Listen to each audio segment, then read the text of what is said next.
Bonsoir à tous.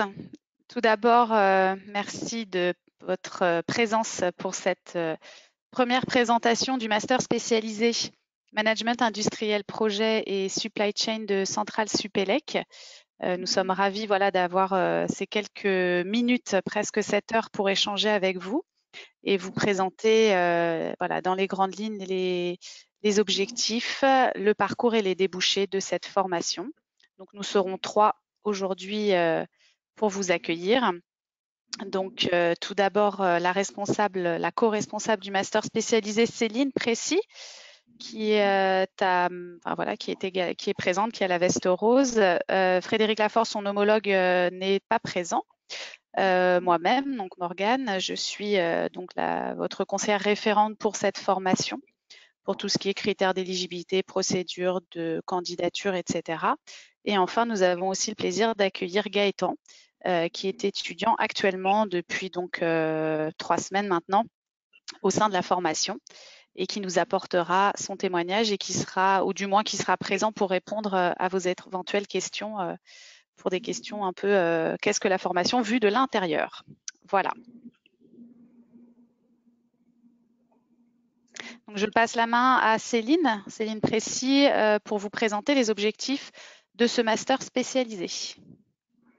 Bonjour à tous, donc bienvenue sur cette première réunion d'information pour le master MIPSC de notre établissement.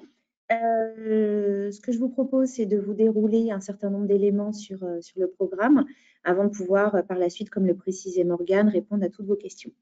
Donc, les objectifs de cette formation, tout d'abord d'appréhender l'activité industrielle dans sa globalité, économique, sociale ou technique, comprendre et maîtriser les flux d'informations et flux physiques, et enfin acquérir de la flexibilité, la capacité d'adaptation et la connaissance des différents secteurs de l'entreprise.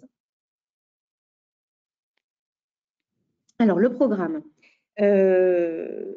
Nous sommes sur un master spécialisé qui est hybride, donc double compétence, une grosse partie autour de la gestion de projets et des processus d'innovation, avec des cours sur la gestion d'avant-projet, de l'innovation, les outils de la gestion de projet, le management de projet également, et tout un ensemble de projets fil rouge en lien avec la gestion de projet.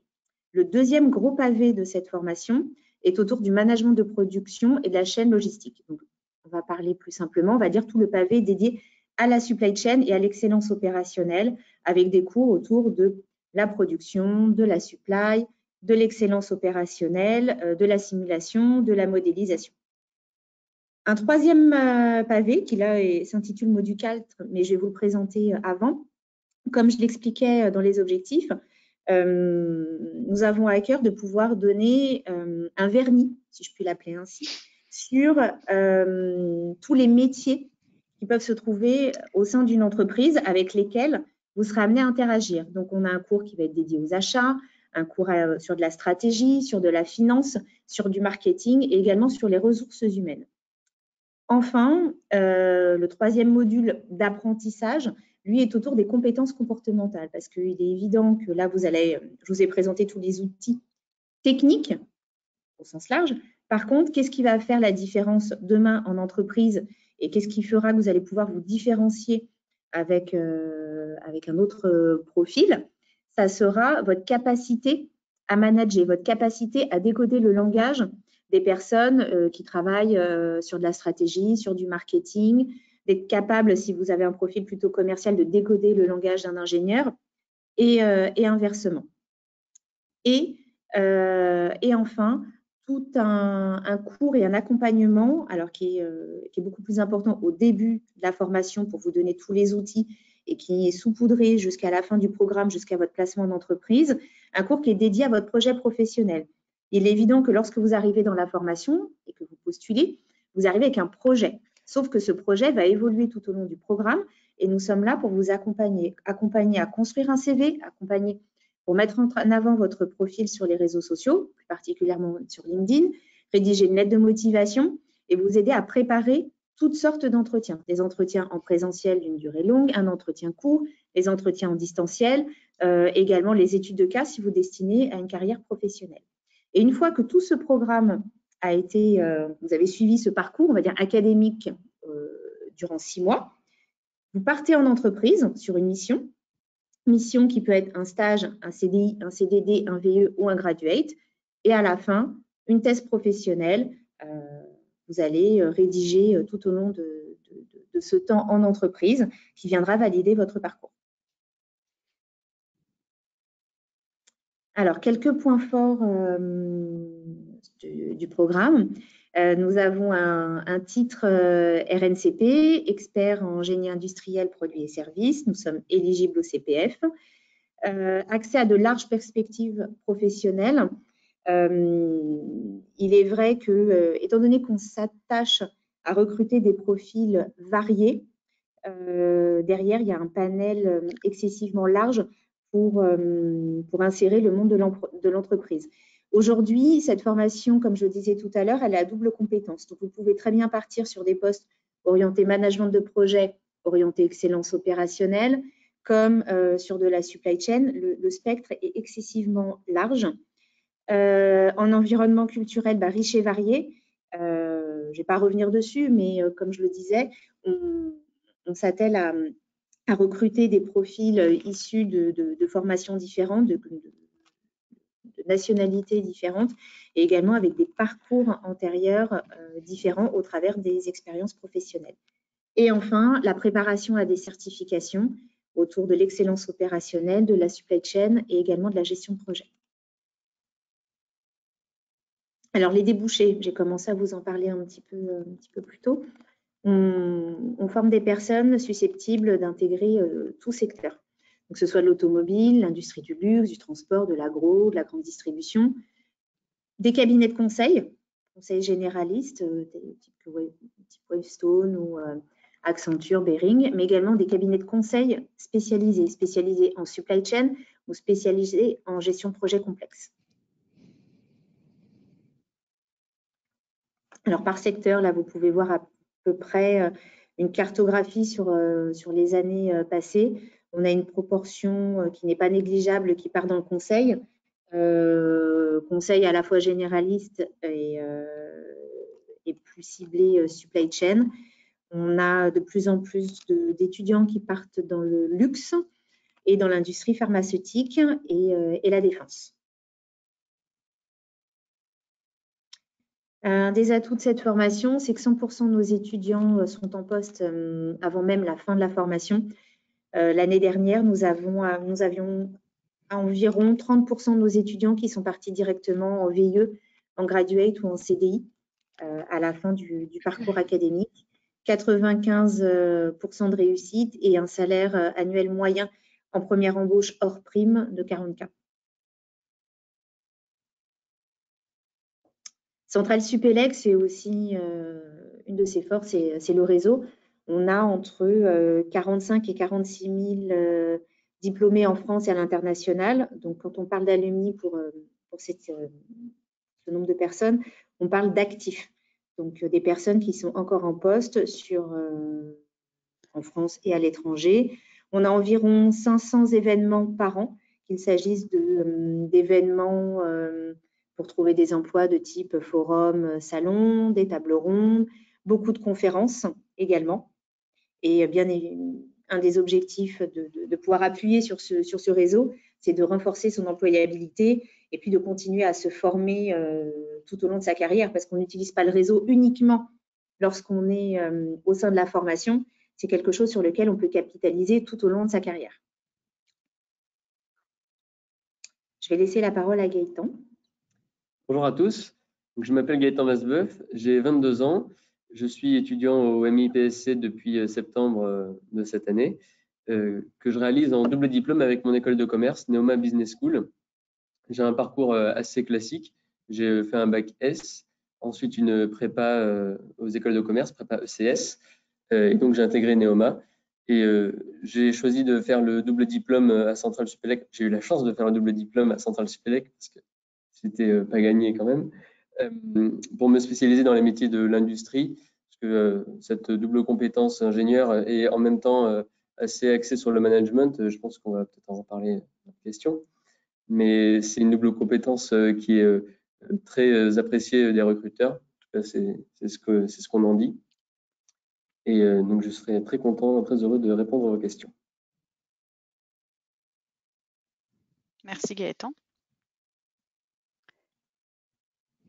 Donc, au niveau des critères d'admission ou d'éligibilité pour cette formation, donc, ils sont les suivants. Donc, idéalement, un bac+5 d'une école d'ingénieur de commerce ou un parcours universitaire. À titre dérogatoire, hein, donc, nous acceptons également les bac+4 avec de l'expérience professionnelle. Voilà, ça reste dans une certaine limite. On a à peu près, je dirais 80%, Céline, à peu près 70-80% de la formation qui a un bac+5 et qui est en poursuite d'études, ce qui ne veut pas dire que ce n'est pas ouvert aux pros, aux professionnels, mais c'est vrai qu'on va avoir plutôt des jeunes diplômés en poursuite d'études qui vont être représentés, ou alors des juniors, des profils juniors qui ont peut-être 2-3 ans d'expérience et qui décident qu'une formation serait un accélérateur pour compléter un parcours qui a peut-être été, on va dire, abrégé plutôt que prévu par l'entrée dans la vie professionnelle. Donc voilà, au niveau du niveau d'études. Et il y a également un prérequis en anglais qui est d'avoir un niveau B2, donc ce qui correspond par exemple à un niveau de 750 au TOEIC ou de 550 au TOEFL paper-based. On accepte également d'autres types de tests, hein, le Cambridge, l'IELTS ou autres sont également acceptés à partir du moment où vous avez bien un niveau d'anglais B2. Donc la procédure est assez classique, je dirais. Donc nous avons une procédure de candidature dématérialisée, donc pas de dossier papier qui se fait en ligne. Pour le moment, nous n'avons pas le lien à vous communiquer puisque nous sommes en refonte du système de candidature. Donc c'est une information qui viendra ultérieurement. Une fois ce dossier déposé, donc qui doit comprendre un certain nombre d'éléments, donc tels que CV, lettre de motivation, des référents qui doivent se prononcer sur votre projet, vos relevés de notes, bac et post-bac, le niveau d'anglais également.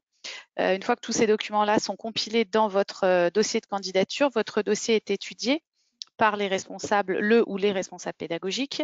En cas de validation, vous êtes donc convoqué pour un entretien d'admissibilité qui peut se faire à distance ou en physique.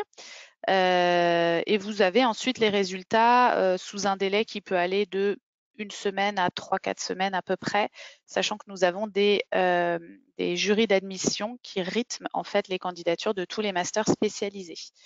Donc ça, ce sont des éléments que je pourrais vous transmettre par la suite. Nous allons démarrer, je pense, les candidatures aux alentours du mois de novembre ou décembre.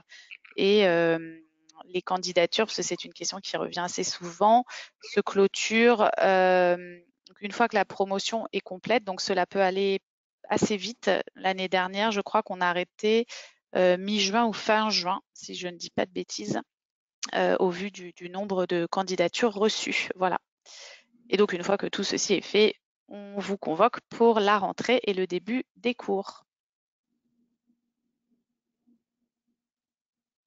Vous avez plusieurs personnes donc, qui peuvent être source d'informations pour vous. Donc je dirais peut-être en priorité pour des questions plus généralistes ou pour par rapport aux procédures d'admission, donc ça sera moi, Morgane. Vous pouvez également contacter Gaëtan ou nos ambassadeurs qui sont nouvellement élus, donc c'est-à-dire nos représentants en fait de la formation, dont je pourrais vous communiquer les coordonnées plus tard. Et enfin, Céline et Frédéric Laforce, qui sont les responsables pédagogiques de la formation. Voilà, donc là, du coup, les ambassadeurs, donc vous voyez leur nom sur la présentation qui s'affiche, que vous pourrez retrouver, bien sûr, ultérieurement, puisque le webinaire est enregistré. Donc, ce sont des ambassadeurs, des personnes qui ont des profils aussi assez différents. On a des personnes qui ont des profils soit ingénieurs, vraiment généralistes, ou alors école de commerce. Donc, ça peut vous permettre aussi d'être orienté vers la bonne personne. Voilà. On a également, bien sûr, toutes les pages sur les réseaux sociaux qui vont bien, Facebook, Instagram, LinkedIn. N'hésitez pas à nous suivre, bien sûr. Et nous allons pouvoir passer voilà, à la session de questions-réponses. puisque vous avez un onglet pour soumettre vos questions. Voilà, que je vais tâcher d'animer parce que ma box est très petite. La box où vous posez vos questions est toute petite. Alors, donc je vois qu'il y a une question. Est-il possible de réaliser ce master en alternance? Céline. Voilà, ça y est, je vois toutes les questions, c'est bon. Je les vois pas encore. Alors. Ah oui, c'est tout petit, effectivement. Ouais, en fait, il faut grossir.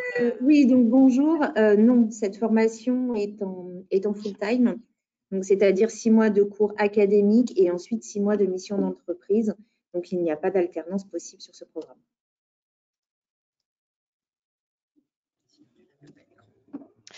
Ensuite, il y a une deuxième question. Alors, bonjour, je voudrais savoir s'il est possible pour moi d'accéder à ce master en venant directement de la Côte d'Ivoire. Oui. Sur ça, je peux répondre. Oh, vas-y, Céline, vas-y. Oui, peu importe l'origine, en fait, ce qui est important, c'est plutôt le niveau d'études. C'est-à-dire que vous pouvez accéder directement de la Côte d'Ivoire, ça, il n'y a pas de problème. L'entretien se fera du coup en distanciel. Après, la question, c'est plutôt est-ce que vous remplissez les critères pour pouvoir postuler? Mais la zone géographique depuis laquelle vous postulez m'importe peu, en fait. Voilà. Après, il y a toujours les procédures de Campus France qui doivent être suivies, mais on est une équipe administrative aussi qui veille au grain sur ce point-là. Alors, faut-il trouver une entreprise pour le stage avant de rentrer dans la formation? Eh bien non, et justement, je le déconseille. Pourquoi? Parce que vous arrivez avec une idée, certes déjà un petit peu réfléchie de votre souhait d'orientation, du type de secteur que vous voulez toucher, mais vous allez vous rendre compte très rapidement que ce projet va être bousculé, chamboulé. Très régulièrement, j'en ai qui arrivent en me disant je veux absolument aller dans le conseil en supply chain, et puis finalement, ce sont des personnes que je vais retrouver aller travailler sur des sites de production dans le luxe, par exemple. En découvrant les matières, en échangeant avec nos intervenants, avec le réseau des alumni, votre projet va mûrir. Également, vous allez recevoir tout un ensemble d'offres, de stages ou de jobs, des rendez-vous avec des échanges avec les conférenciers, sur les salons, les tables rondes. Et j'estime qu'il faut se laisser au moins 3 mois pour pouvoir clairement se positionner et voir à quel type d'offre on souhaite répondre. Très bien. Je propose de regrouper 2 questions, donc celle de Ahmed Lassani et de Alban Chanvin, qui concernent la taille de la promotion, l'effectif d'une promotion. Alors, on est entre 40 et 50 étudiants. On souhaite garder des promotions à taille humaine de façon à pouvoir garantir un maximum d'échanges entre les étudiants et les intervenants, et également pour qu'on reste sur des échanges qui restent d'excellente qualité entre les élèves. Et les cours sont dédoublés, voire détriplés en fonction des modules. Sur les cours autour des outils ou sur tout ce qui va être en lien avec les compétences comportementales, on part sur des petits groupes, voire même sur certaines conférences. La classe est souvent divisée en 2 ou en 3 groupes. Merci. Un petit mot peut-être sur la composition de la promo, c'est-à-dire, bon, j'en ai déjà un petit peu parlé, on a plus de jeunes diplômés, on a aussi quelques militaires. Cette année, il n'y en a qu'un seul. Voilà, ce qui permet aussi d'avoir une promotion assez diversifiée de par l'origine déjà scolaire et également l'origine nationale, puisqu'on a aussi, je crois que c'est un des masters où on a le plus d'étudiants internationaux. Alors, une question sur… Alors, qu'est-ce qui explique l'écart de prix avec les arts et métiers? Donc, j'imagine que c'est l'ENSAM et leur programme manager de la performance industrielle. Question posée par Quentin Lepabic. Alors, en toute honnêteté, je pense que je ne vais pas forcément répondre à cette question. Je ne veux pas dénigrer le programme d'une autre école ou mettre en avant le mien. Chaque école positionne ses formations avec le prix qu'elle estime juste. peut-être qu'il y a des modules additionnels ou des projets différents ou autres qui peuvent justifier cet écart, mais voilà, je ne rentrerai pas dans le débat. Voilà, après, il faut savoir un petit peu ce qui est proposé aussi par chaque formation. Sur celle-ci, vous avez aussi quand même pas mal de coaching, d'accompagnement sur le CV, mais également des visites d'entreprise qui sont inclus. Donc, je ne connais pas le détail du programme de l'ENSAM, mais en tout cas, je suis à votre disposition pour en discuter après m'être renseignée, bien sûr, Quentin, si vous le souhaitez. Alors, une question concernant un petit peu l'éligibilité. Donc, lorsque l'on vient d'une école d'ingénieur et que l'école nous propose un double diplôme chez vous, est-il nécessaire d'avoir 3 ans d'expérience? Non, parce que là, on rentre dans le cadre d'un double diplôme. Alors, il faut savoir, tout dépend de l'école, parce qu'il y a des écoles avec lesquelles on a de réels partenariats académiques. Donc, on va prendre l'exemple de Gaëtan, qui n'a pas d'année d'expérience, qui a donc ses 4 ans au sein de son établissement et qui fait conjointement sa 5e année avec le master spécialisé. Et à la fin, lorsqu'il aura terminé sa mission en entreprise et soutenu sa thèse professionnelle, il validera les 2 cursus en même temps.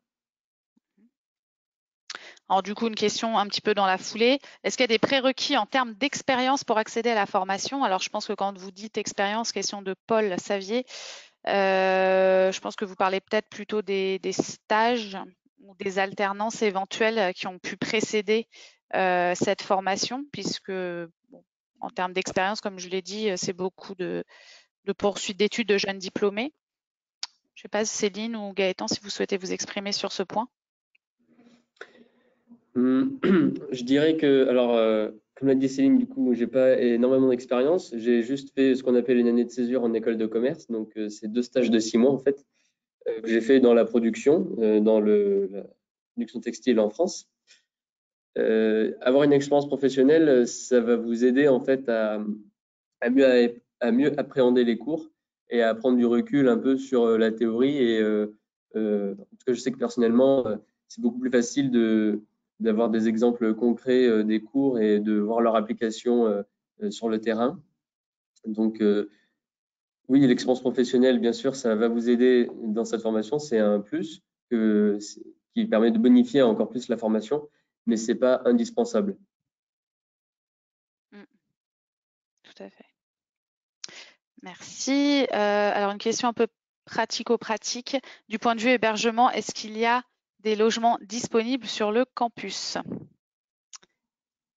Tu veux que je réponde? Vas-y, Morgane, si tu veux. Alors, donc, on est sur le campus de Paris-Saclay, enfin de l'université Paris-Saclay, donc qui est situé à Gif-sur-Yvette, où il y a énormément d'écoles qui sont déjà sorties de terre ou qui étaient déjà préexistantes à l'arrivée de Centrale Supélec, et d'autres qui, en plus, sont en train de sortir de terre, comme je disais. Donc, pour le moment, il n'y a pas suffisamment de logements, ou du moins sur le campus, au jour d'aujourd'hui. Maintenant, c'est des choses, sont des problématiques dont la direction de l'école et de l'université Paris-Saclay est informée et sur lesquelles ils travaillent.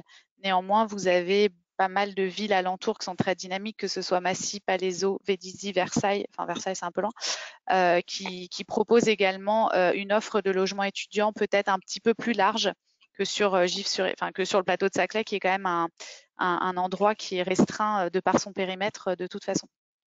Voilà, donc ce sont des problématiques sur lesquelles on travaille. Mais pour l'instant, c'est vrai que on ne peut pas vous promettre une admission à logement. Ça, c'est vraiment pas quelque chose qui est à l'ordre du jour pour le moment. Alors, pour ceux qui sont salariés, est-il possible de suivre les cours en distanciel? Non. Non, en fait, la formation est en présentiel. Certains modules ou cours peuvent être amenés à être en distanciel.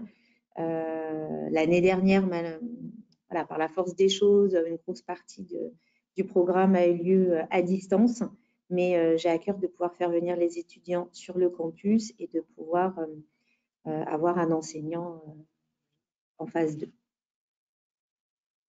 Merci. Alors, une question un petit peu plus pratique sur le contenu de la formation. donc de Quentin. Est-ce que le master spécialisé offre le passage à des certifications Lean, CEPIM ou APIX CEPIM APIX, pardon. Alors, comme je le disais en introduction, nous faisons la préparation à certaines certifications. On prépare à la certification APIX, mais libre à l'étudiant de s'inscrire à la fin ou pas.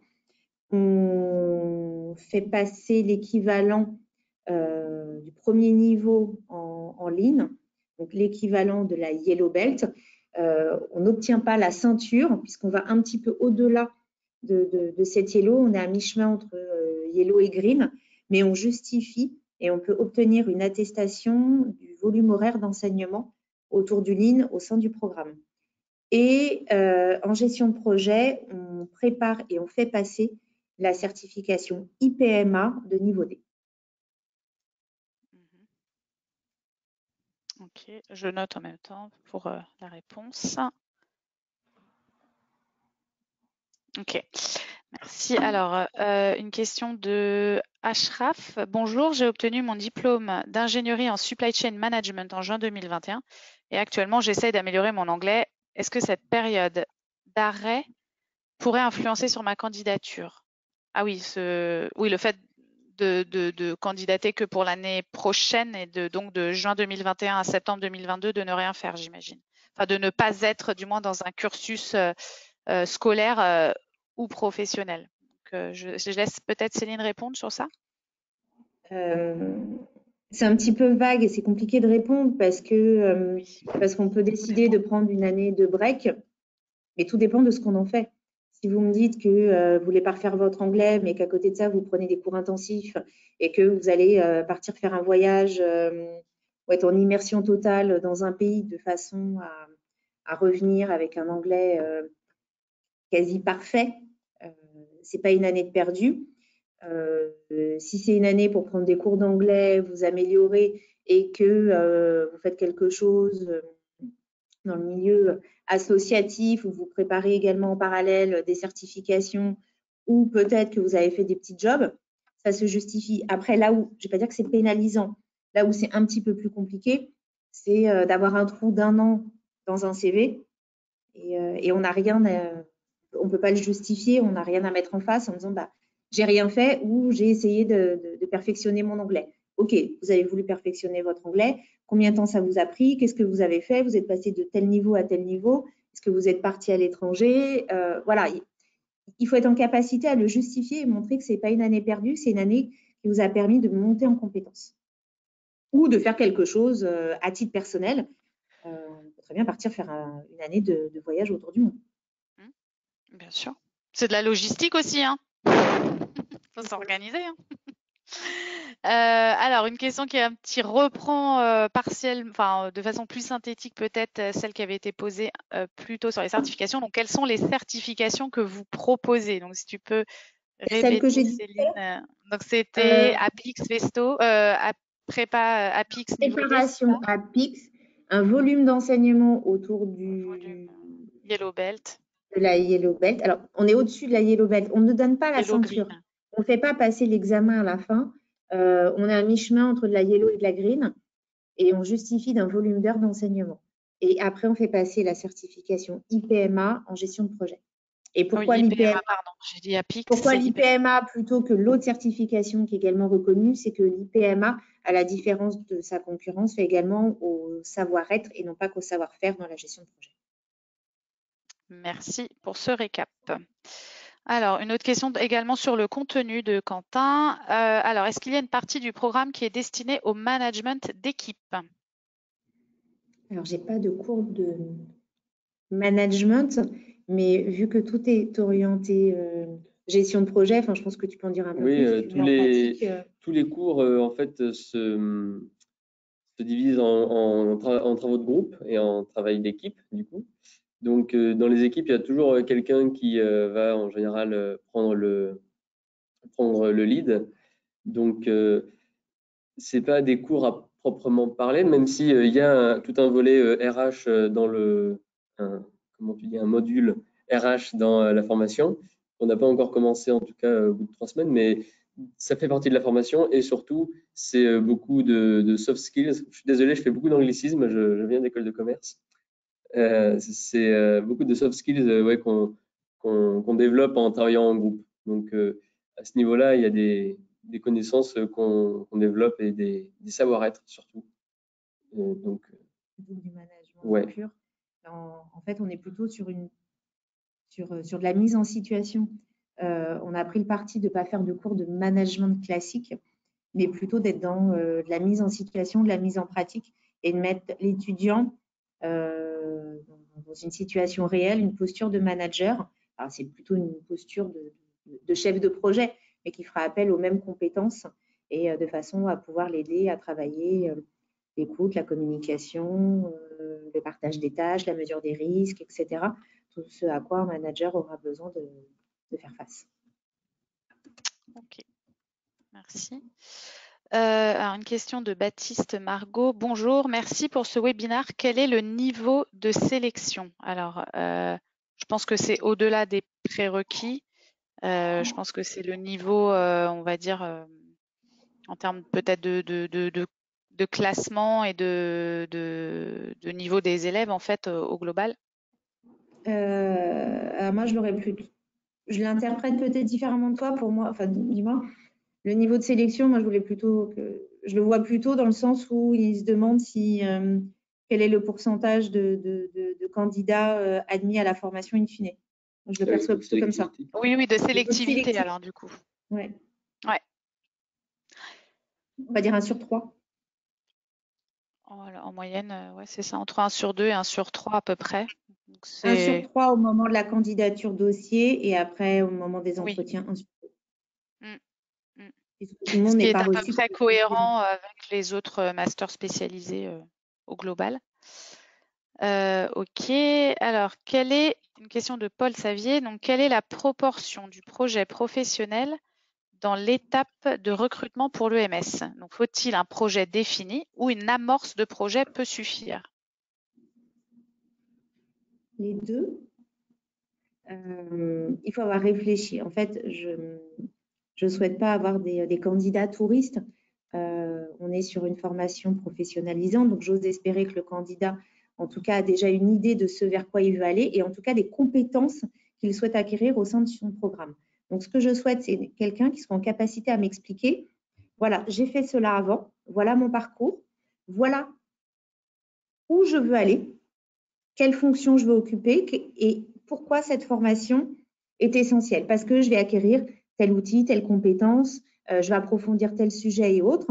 Mais finalement, ceux qui arrivent avec un projet professionnel extrêmement bien construit, il y en a plein. Mais in fine, ceux qui vont réellement aller au bout du projet qu'ils avaient porté lors de l'entretien, il y en a peut-être 5 ou 6% au maximum. Puisque on est là pour vous accompagner, vous faire grandir, vous faire mûrir, et puis vous ouvrir un spectre extrêmement large. Donc, une amorce est déjà très bien. Ok, merci.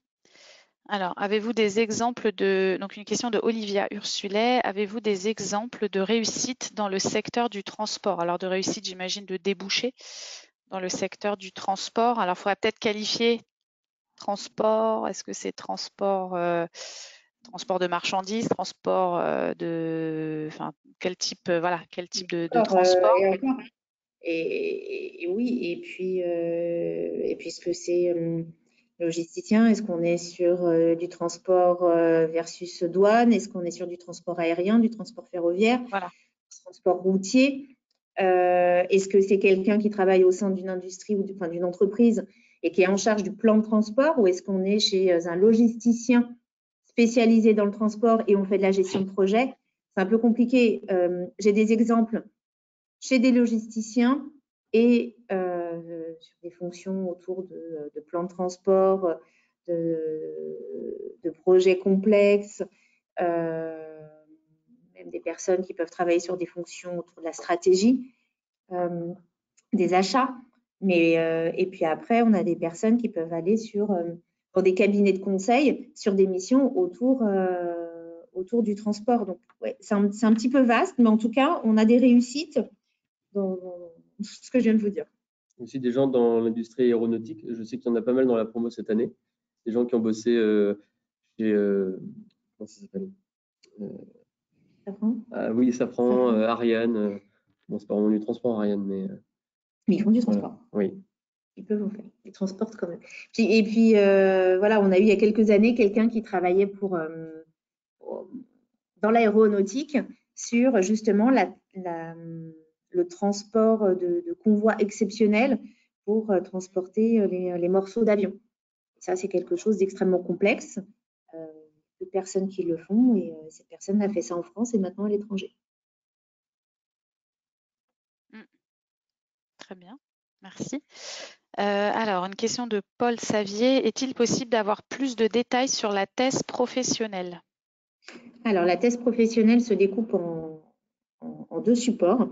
Le premier est plus l'équivalent d'un petit rapport de mission dans lequel j'attends que l'étudiant soit en capacité à me présenter l'entreprise qui l'a accueilli, quelles ont été ses missions, les réussites, les échecs et qu'est-ce qu'il en retire. Voilà. Ça, c'est le premier document, plutôt en lien avec la mission. Le deuxième, on n'est pas sur un travail de recherche, mais en tout cas, la démarche s'en rapproche, va développer une problématique et avancer des arguments, des hypothèses, et à la fin se positionner et émettre des recommandations. Ok. Alors, une question plus pratico-pratique de Quentin. À quoi ressemble l'emploi du temps du master? Pardon. Ah, une question pour Gaëtan peut-être? Oui. Les cours déjà sont planifiés sur la journée, c'est-à-dire que si on a un cours, on l'aura toute la journée, c'est 6 heures de cours. On commence les cours à 9h45 en général et ça finit dans l'après-midi vers 17-18h. Sachant que, comme je le disais, il y a beaucoup de travaux de groupe. On les cale soit le matin, soit juste après les cours, ce qui fait que les journées sont plus longues. En plus, il faut ajouter à ça le travail personnel, qui est, je dirais, à peu près aussi prenant en termes horaires que les travaux de groupe. Donc, même si on a 6 heures de cours dans la journée et que ça paraît peu, le travail personnel, le travail de groupe viennent compléter pour faire des journées quand même assez chargées. On a toujours du temps pour soi. Et aussi, il y a du temps qui est dédié, je crois, aux visites d'entreprise ou des interventions de professionnels qu'on n'a pas encore eu pour l'instant. Mais qui vont arriver à partir du mois de novembre. On a le soir, à la fin des cours, des témoignages d'entreprise ou des présentations également de leur offre de carrière, des témoignages d'anciens. On peut avoir sur une demi-journée ou une journée une visite de site industriel, de showroom, une présentation de l'activité supply chain à la suite d'une visite d'un site de production. On a eu une intervention la semaine dernière, un petit peu décalée, de quelqu'un qui venait faire le parallèle entre un secteur et le management de projet. Donc, tout au long de la formation, il y a des petites choses qui viendront saupoudrer comme ça pour permettre aux étudiants de s'ouvrir au maximum et de découvrir le grand nombre de secteurs d'activité et d'entreprises et de les amener à un moment donné sur le terrain. C'est quelque chose qui malheureusement n'a pas pu se faire l'année dernière de par le contexte. Et là, les choses peuvent reprendre leur rythme progressivement. Donc, j'ai à cœur de pouvoir amener mes étudiants sur des sites de production cette année. Merci. Alors, une question de Ahmed Lassani. Donc, j'ai un diplôme d'ingénieur en industrie agroalimentaire et un M2 en génie des procédés. D'accord. Est-ce que je pourrais candidater pour cette formation, sachant que je n'ai pas de connaissances en management industriel ni en supply chain, mais j'aimerais les développer? Je suis là pour ça, justement. Si vous aviez toutes les compétences et les agro. outils, quand on conçoit un programme de formation, l'objectif, c'est de pouvoir apporter tous les outils, les compétences aux étudiants. Si vous aviez déjà tout, je vous dirais que vous êtes trompé d'endroit et allez développer des compétences en stratégie, en marketing, en business ou en achat ou je ne sais trop quoi ailleurs. Et puis, si vous avez un diplôme d'ingénieur en industrie agro, vous avez quand même vu ces notions, peut-être pas de façon extrêmement poussée, et c'est quelque chose qui doit vous parler un minimum. Oui, on a, pour donner l'exemple de cette année, des gens qui viennent de pharma. Enfin, il y en a chaque année, je crois. Donc, on a un petit groupe de gens qui sont issus de pharma, donc ils n'ont aucune notion de tout ça. Et ça ne les empêche pas d'être dans la promo. Et voilà, ils sont venus, comme disait Céline, pour apprendre. Et aussi, je voudrais ajouter que la formation et l'approche en fait du cursus, du master, c'est de donner des bases en fait solides dans le but de manager, quoi. C'est pas quelque chose de trop qui est trop technique et qui va vous demander beaucoup de connaissances sur le sujet. L'objectif, c'est de vous donner une vision large et de donner les bases solides qu'il faut pour pouvoir comprendre le sujet dans sa globalité et les connexions qu'il y a avec d'autres domaines.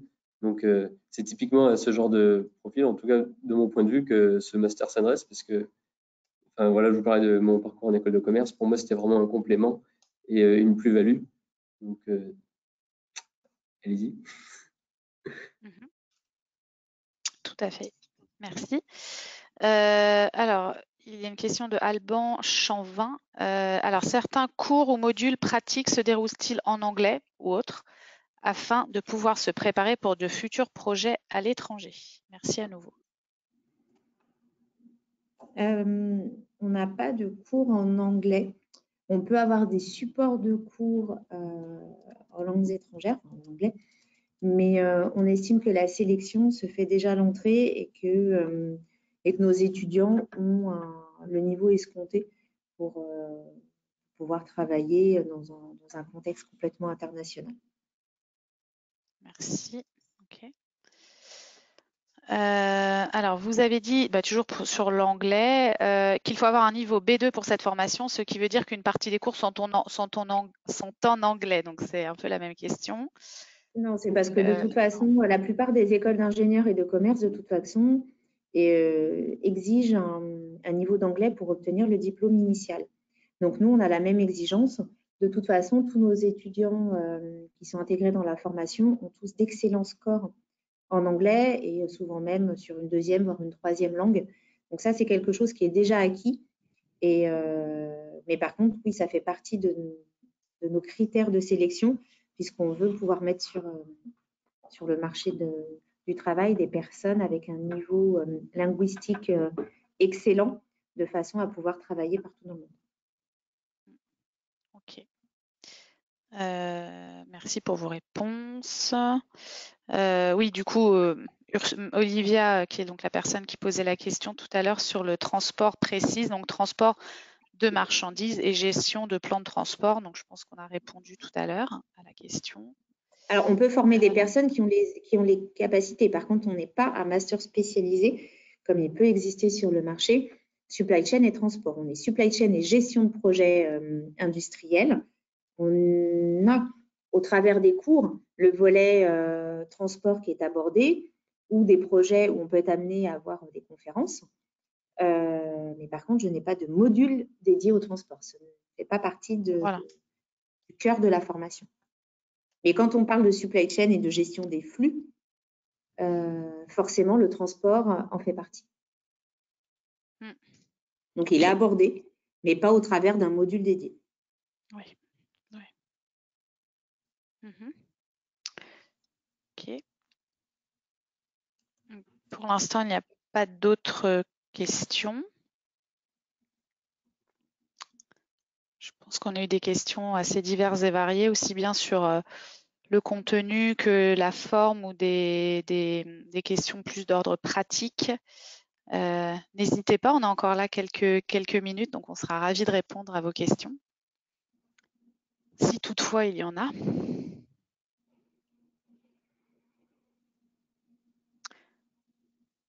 Alors, avez-vous des étudiants qui travaillent dans l'industrie 4.0? Avez-vous des cours ou des interventions portant dessus? Alors, l'industrie 4.0 est abordée dans le module en supply chain et oui, on a des personnes qui sont parties dans l'industrie 4.0, essentiellement dans l'aéronautique ou sur des problématiques de conseil. Donc déboucher dans l'aéronautique ou le conseil, c'est ça? C'est global. En fait, c'est simplement que les personnes qui avaient envie de se positionner sur l'industrie 4.0 avaient une appétence, cette personne-là avait une appétence pour l'aéro et c'était tout à fait cohérent avec son parcours initial. Et après, j'ai eu quelques personnes qui ont souhaité également intégrer des cabinets de conseil qui travaillaient justement sur des transformations de supply chain et une bascule vers l'usine 4.0. D'accord. Alors, une question sur le financement d'Olivia Ursulet. Donc, concernant le financement, comment cela se passe? Alors, donc, je peux prendre la main sur ce point. Donc, il s'agit d'un master qui est donc en formation initiale, donc il n'y a pas d'alternance, donc pas de contrat de professionnalisation, donc qui permettrait de prendre une partie ou la totalité des frais de scolarité. Donc, c'est vrai qu'on est essentiellement sur un financement donc personnel pour lequel on peut vous proposer un échelonnement de paiement en 3 ou 4 fois, sachant que, alors en théorie, l'intégralité de la formation doit être réglée pour la fin de l'année où vous entrez. Donc, par exemple, si vous entrez en septembre 2021, en décembre 2021, les frais doivent être soldés, mais on propose évidemment de l'échelonnement de paiement.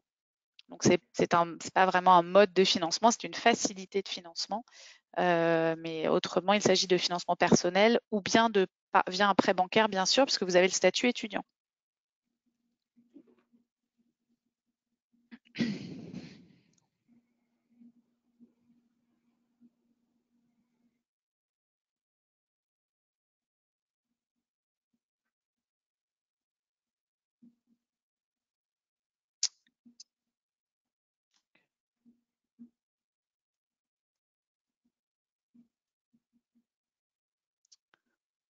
Alors, à 35 ans, alors attendez, j'ai du mal à tout lire. À 35 ans, je totalise 11 ans d'expérience professionnelle en gestion de projets industriels en Afrique dans une brasserie.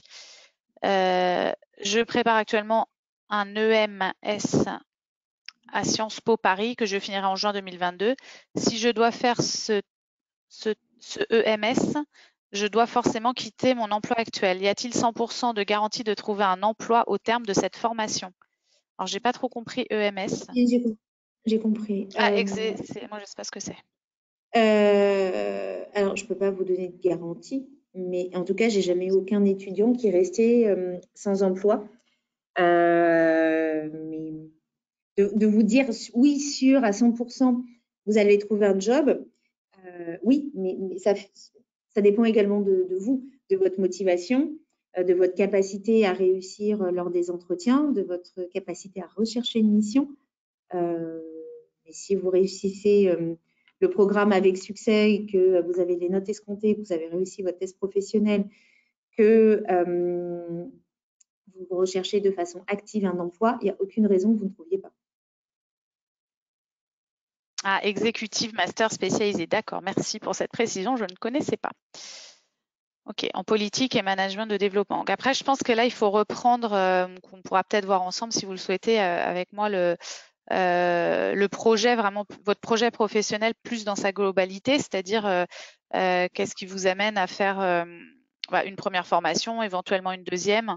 Voilà, quel est l'objectif final par rapport à votre démarche. Voilà, donc je pense que c'est des choses qu'on peut aborder ensemble. Et pour venir compléter ce que tu disais, Morgane, c'est d'autant plus important sur des profils expérimentés parce qu'il faut regarder le diplôme initial, les années d'expérience, qu'est-ce que vous avez fait. Si vous avez décidé de reprendre vos études après 11 années au sein d'une entreprise sur un diplôme déjà de master spécialisé pour un adulte, pour professionnel en activité sur cette thématique, qu'est-ce qui motiverait derrière de reprendre des études sur quelque chose qui est sensiblement bien différent et de cumuler 2 masters spécialisés sur un CV dans un laps de temps court sur des compétences bien différentes. Bah, là, c'est plutôt là qu'il faut creuser que la possibilité ou pas de trouver un emploi à la fin. Oui, la démarche. Pourra-t-on avoir une brochure de cette formation? Bien sûr, je crois qu'elle est déjà disponible dans l'onglet prévu à cet effet qui s'appelle Documents à distribuer. Voilà, vous avez la plaquette MIPSC_2021 _plaquette.pdf. Sinon, on a le récap en fait des personnes qui ont assisté au webinaire et bien évidemment, je vous enverrai la plaquette bien sûr, mais également une présentation et les contacts des ambassadeurs. Voilà. Oui. Ok.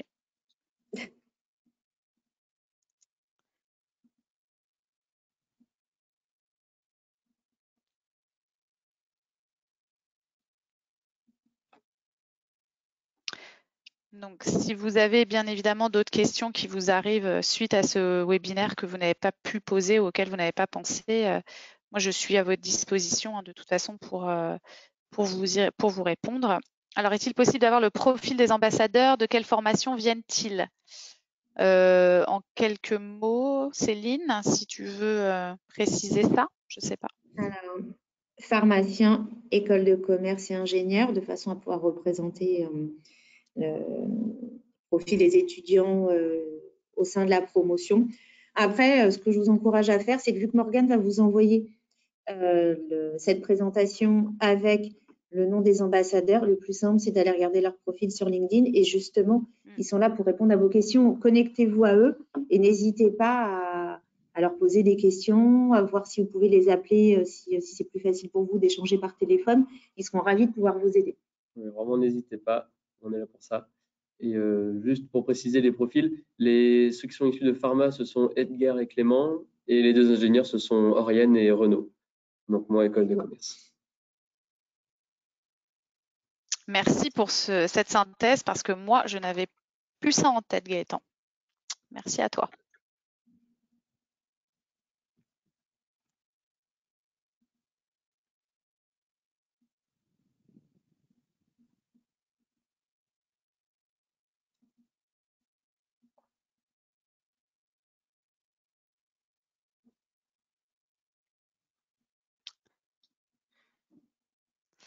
Alors, donc il n'y a plus de questions pour le moment. Ah si, les profils des ambassadeurs, on vient de répondre, excusez-moi. Ok.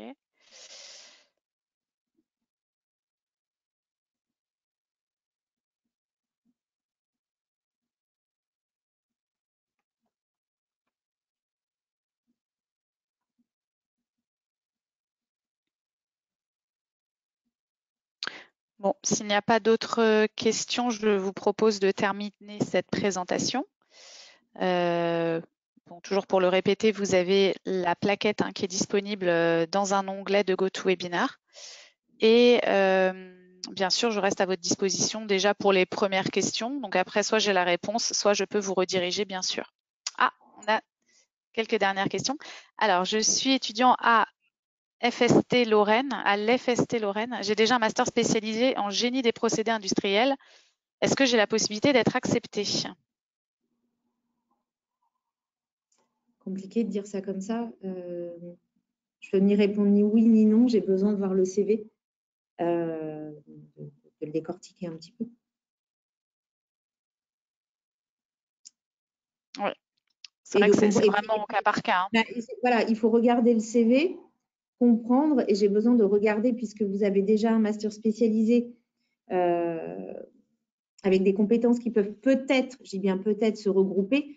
Là, le plus simple, c'est d'envoyer un CV et d'échanger avec Morgane, voire avec moi, et regarder où est-ce que vous avez, selon vous, des manquements dans vos compétences ou dans les outils, et être en capacité à dire, voilà, je veux à terme occuper tel type de fonction, éventuellement dans tel secteur.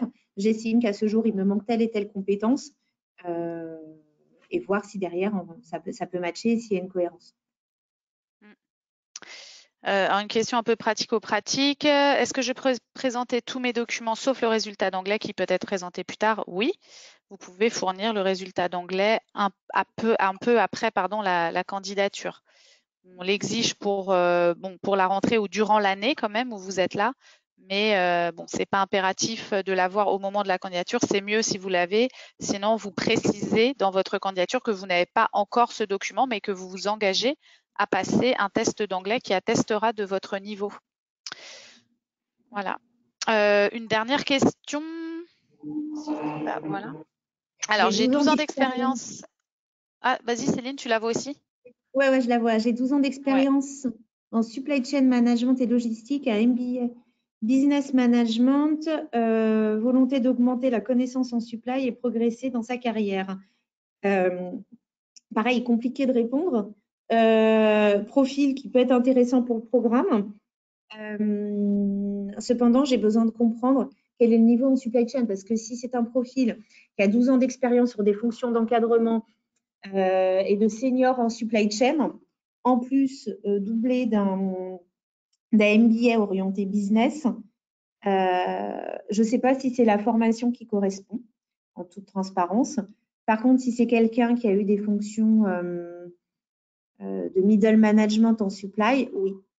Mais encore, c'est toujours difficile de répondre sur une phrase sans connaître le parcours antérieur et l'objectif à terme.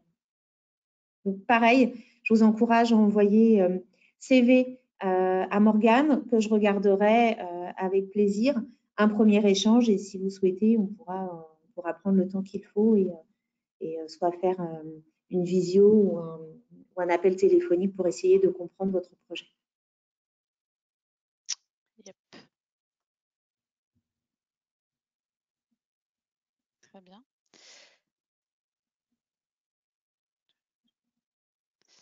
Donc, je vous propose donc de terminer cette présentation. Comme donc expliqué, nous sommes à votre écoute. Si vous souhaitez préciser votre projet professionnel un petit peu plus, voilà, sur votre cas particulier, au-delà de ce qui a pu être dit ce soir, n'hésitez pas, je suis votre premier point d'entrée et après je peux répondre ou bien je relaie si je n'ai pas la réponse. Voilà pour moi.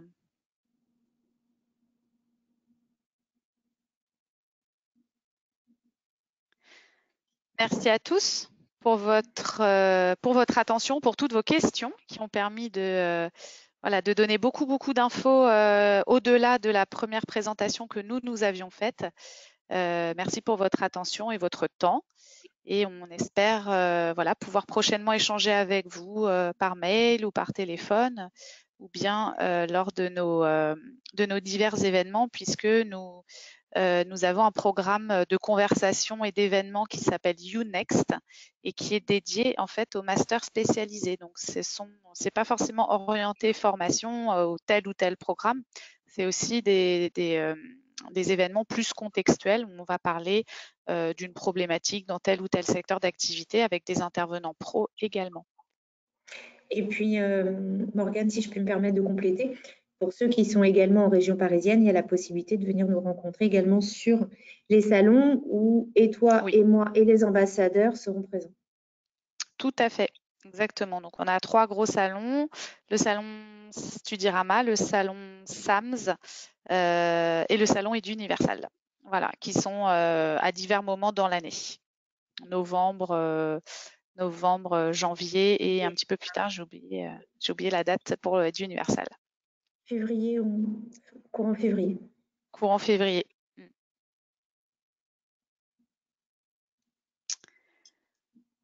Merci à vous. Je vois qu'il y a beaucoup de messages de remerciements. Merci également à vous.